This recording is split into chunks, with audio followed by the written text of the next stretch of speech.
তাতে বুমারাং হলে হবে। ফিউশন মিউজিক, ওয়ার্ল্ড মিউজিক চারিদিকে হচ্ছে, না বলে একই জিনিস ওই একই ফরম্যাটে করতে থাকি। তোরা খানা পেলে হয়ে যায় মুখ দেখি তোর মতো কেউ না। বাংলা মেন স্ট্রিম ছবির টাইটেল ট্র্যাক তুমি একটা ফোক সিঙ্গারকে দিয়ে গাওয়ালে, এটা তো মনে হয় যুগান্তকারী ঘটনা মনে হয়। ওই যে আলাদা কিছু করতে গেলে প্রচুর মানুষ সাপোর্টেও থাকবে, আর প্রচুর মানুষ বলবে এটা কি হলো, এবং সেটাই তো দরকার। যদি আমরা কোনো আর্ট দিয়ে, কোনো কাজ দিয়ে যদি তর্ক, কথা বলার জায়গা না সৃষ্টি করতে পারি, তাহলে কি আলাদা করলাম? মানে এটা নিয়ে তো একটা তর্ক হচ্ছে, যেটা কি ভালো তো, আমি খুশি হয়েছি তো, কারণ মানুষে এটা নিয়ে কথা তো বলছে। গান শুধু শুনি ঠিক আছে, গান ভালোবাসি ঠিক আছে, কিন্তু গান নিয়ে আলোচনা হচ্ছে, এবং সেটার জন্য আমি আরও বেশি খুশি হয়েছি।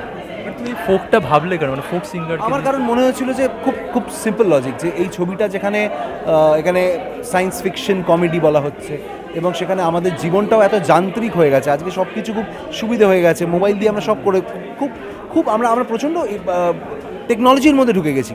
তো সেই ক্ষেত্রে দাঁড়িয়ে টেকনোলজির সাথে এই যে নেচারের চিরকাল একটা কনফ্লিক্ট থাকে, যে টেকনোলজি বাড়ছে তাতে কি নেচার মাঝে মাঝে ক্ষতি হচ্ছে, এই যে কনফ্লিক্টটা দুটোর একসাথে বা মাঝে মাঝে দুটোরই একসাথে কোএক্সিস্টেন্স, সেটাকে একটা গানে কীভাবে আনবো।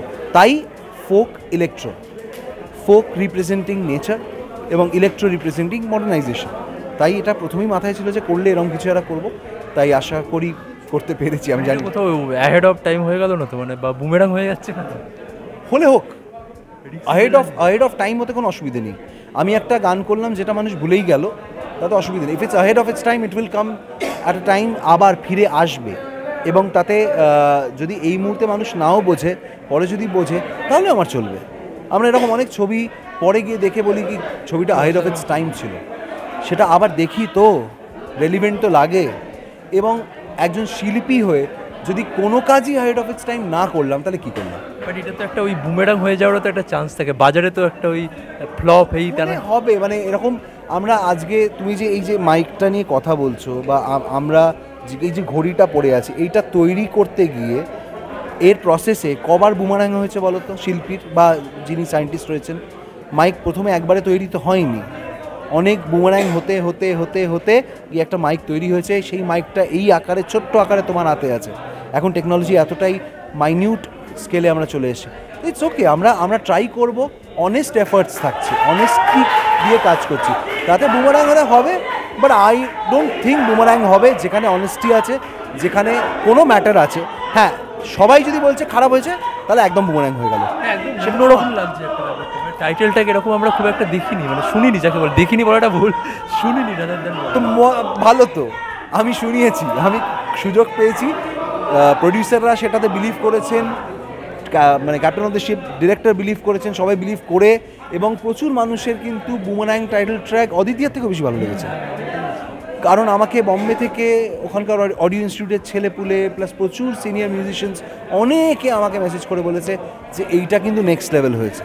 তো আমি ভালো এক্সপেরিমেন্টাল একটা, হ্যাঁ তাতে হোক না, আমি মনে করি না খুব একটা এক্সপেরিমেন্টাল কিছু করে ফেলেছি, কারণ ফিউশন মিউজিক, ওয়ার্ল্ড মিউজিক চারিদিকে হচ্ছে, এবং আমাদের বাংলায় কেন হয় না আমি সেটাই বুঝে উঠতে পারি না। আমি করেছি, আমার মনে হয়েছে যে করা দরকার একটু। আমরা স্বাদ যদি না বলে একই জিনিস ওই একই ফরম্যাটে করতে থাকি, তাহলে সত্যি আমাদের তো আলটিমেটলি ভালো তো হচ্ছে না। তাহলে কেউ ভালোর জন্য একটু চেষ্টা তো করি, তাতে বুমেরাং হলে হবে। ডিরেক্টর প্রডিউসার এরা রাজি হয়ে গেছিল এক কথা, নাহলে গান বেরোবে কেন? গান তো বেরিয়েছে, সবাই রাজি হয়েছে বলে। মানে রাজি করানোটা কি টাফ ছিল নাকি? না, ওদেরই ভালো লেগেছে। আমি অপশন বানিয়েছিলাম, বরং আমি আরও অপশন বানিয়েছিলাম, বাট তারা বলেছে না এটা থাকবে, সবার ভালো লেগেছে। তো সেখানে তারা বিলিভ করেছে, অনেক মানুষের ভালো লেগেছে, এবং তারা এই যে তর্ক হচ্ছে, তলায় যে লিখছে লোকজন যে আপনারা শুনুন, গানটা বোঝার চেষ্টা করুন, তাদেরকে আমি ভালোগুলোর উপর কনসেন্ট্রেট করছি। দেখো, সবাইকে তো খুশি করতে পারবো না। বেস্ট গান যেটা তোমারও প্রিয় গান, সেই গানের তলায় কেউ না কেউ গিয়ে একটা লিখে দেবে এই যে গানটা ভালো হয়নি। তো তাতে আমরা কি মানে ভালোটাকে ভালো বন্ধ করে দেবো? যারা ভালো বলছে তারা ভালো বলুক না। অনেকে এরকমও তো আছে, প্রচুর পরিমাণে মানুষ এরকম আছে, প্রথমে গানটা বুঝতে পারিনি, পরে নিজে লিখেছে দাদা মত পাল্টালাম, গানটা একবার শুনলে কিন্তু ওর একটা আলাদাই বিউটি আমরা খুঁজে পাই। নতুন বাড়িতে আমরা শিফট করলে কি হয়, একটু অ্যাডজাস্ট করতে সময় লাগে। নতুন এনভায়রনমেন্টে আমাদের সবার একটু অ্যাকাস্টমড হতে সময় লাগে।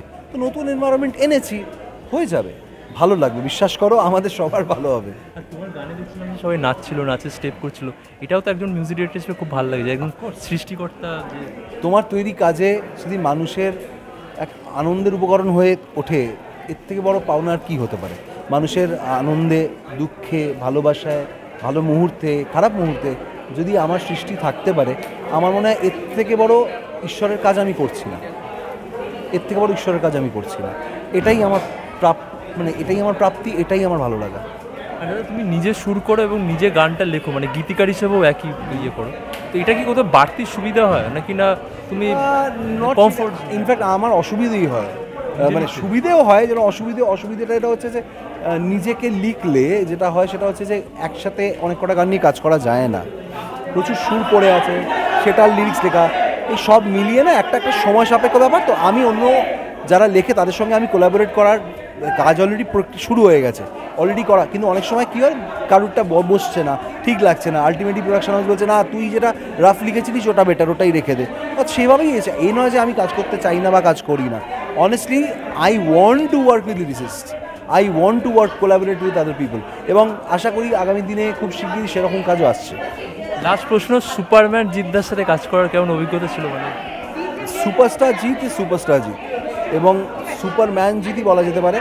মানুষটির aura is brilliant, very infectious energy, very very warm person. মানুষটি খুব ওয়ার্ম, এবং কোনোদিনও কোনোভাবে এরম ফিল করায় না যে আমি সুপারস্টার, আমার সাথে কাজ করছো, যা বলছি তাই। বরং তুমি তোমার কাজটা জানো বলেই তোমায় নেওয়া হয়েছে, তুমি এটা ঠিক মনে হচ্ছে তো ঠিক আছে।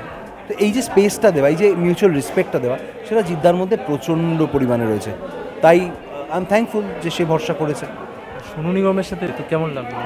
অফকোর্স, মানে সোনু নিগমের সাথে কাজ, হিজ এ লেজেন্ড, লিভিং লেজেন্ড। মানে সোনু নিগম যা গান গেছে, তা ওনার যা অভিজ্ঞতা, এবং আমার সাথে এই নিয়ে 3 নম্বর রেকর্ডিং ওনার, প্রতিবারই খুব ভালো সময় কাটে। এবারে তো যখন রেকর্ড করতে গেছিলাম, সুন্দর খাওয়া দাওয়া করলাম আমরা, খাওয়া দাওয়া কেন ঢুকেই বলছে তোরা খানা পেলে হয়ে যায়, আল্লাহ হ্যাঁ চালিয়ে পেলে খা লেতে হ্যাঁ।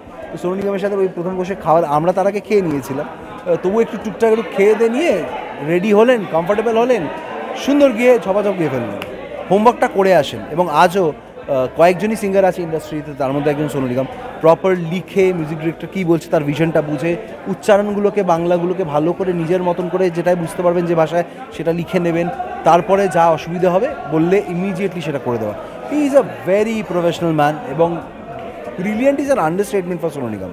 লাস্ট প্রশ্ন সেটা হচ্ছে, এটা সায়েন্স ফিকশনের একটা ছবি, সাইফাই ছবি, যেটা বাংলায় খুব একটা হয় না, এই জনারটা নিয়ে ট্রাই করা হচ্ছে, এবং সেই কারণে কি তুমি গানের ক্ষেত্রে এরকম একটা এক্সপেরিমেন্টাল দিকটা রেখেছো? একদমই তাই, একদমই তাই। আর ছবি যখন আলাদা কিছু করার চেষ্টা করছে, প্রত্যেকটা ডিপার্টমেন্টের এটা দায়িত্ব যে তারাও একটু আলাদা কিছু করার চেষ্টা করবে। কারণ আমি যদি এখানে একঘেয়ে গান দিয়ে দিই, আমি জাস্টিফাই করছি না আমার কাজকে। আমার মনে হয় যে আমি আমি আমি ঠিকভাবে এটাকে জাস্টিফাই করছি না। সৌভিক কুণ্ডু যদি আলাদা কিছু ভেবে থাকেন, আলাদা নাটক, আলাদা রকম নাটক থিয়েটার হয়ে থাকে যেটাকে নিয়ে ছবি হচ্ছে, সেখানে আমারও কাজ একটু আলাদা রকম গান করা, নাহলে ঠিক হচ্ছে না। তবেই তো সিঙ্ক্রোনাইজটা হবে, মানে সিঙ্ক হোক না হোক, এবং সিঙ্ক মাঝে মাঝে না হওয়াটাও কিন্তু ইন্টেনশন, এবং সেটা কিন্তু হওয়া দরকার। কারণ অনেক কিছুই আমাদের জীবনে সব কিছু সিঙ্কে চলে না, আমাদের জীবনের দিনটা যেভাবে ভাবি সবটা সিঙ্ক করে না, কিন্তু ওটাই বিউটি অফ লাইফ না, একটু আউট অফ সিঙ্ক, একটু সিঙ্ক, সব মিলিয়ে আমাদের জীবনটা, সেটাই। দুকলি শোনানো যাবে? কোনটা শুনবো? দ্বিতীয় বা তুই, শুধু তুই, শুরু থেকে অবসানে, দুই চোখে তুই, আমার আদুরে অভিমানে, হাজারে হাজারে মুখ দেখি তোর মতো কেউ না রে, অদ্বিতীয়া রে, অদ্বিতীয়া রে, তুই নদী তুই খেয়ারে। এই লাইনটা তো অসাধারণ, তুই নদী তুই খেয়ারে, মানে আর তোমার এটা মনে হয়নি এটা আমি গাই, মানে এত সুন্দর গাইলে? আমি না, আমি সত্যি বলো, নির্বাচন করো কি করে যে কোনটা আমি গাইবার কোনটা অন্য? আমি নির্বাচন করতে চাই, আমি চাই না আমার একটাও গান আমি গাই। অনেস্টলি যে কটা গান আমার নিজের গলায় বেরিয়েছে, সেইটা ডিরেক্টর বা কারুর প্রেশারেই বেরিয়েছে, যে না কোনো পাকামি নয়, এটা এইটাই থাকবে, সেটাই হয়েছে। এবং ওয়ার্ক করলে ভালো, না করলে উল্টে আমি ঝগড়া করি, দেখলে দেখলে আমি বলেছিলাম অমুককে দিয়ে গাওয়া। বাট হ্যাঁ, অনেস্টলি মানে যে কোনো কম্পোজার্স সোল, সেই কম্পোজার যখন গায় নিজের গানটা একটা আলাদা, তার মধ্যে একটা সোল থাকে। বাট যেই সিঙ্গাররা, প্রফেশনাল প্লেব্যাক সিঙ্গার্সরা, যেন সোনু নিগম, উনি যা করে দিয়েছেন, অদিতিয়াতে উনি যা ইমোশন দিয়েছেন, আই ডোন্ট থিঙ্ক আর কেউ, আমিও দিতে পারতাম না এটা, আই ডোন্ট থিঙ্ক। তুমি এত ডাউন টু আর্থ কী মানে কীভাবে, মানে এখনও এই গরমের মধ্যে সকলের দাবি মেটাচ্ছ? গ্র্যাভিটি আর দিনটা সবসময় ঠিক থাকে। আমাদের গ্র্যাভিটি তো বলেই তো, মাটির সঙ্গে পাটা তো আমাদের ফেলা থাকবেই। এটা থেকে যদি পা তুলে সারাক্ষণ বসে থাকি তাহলে তো মুশকিল, আর দিনটা হবে না তো।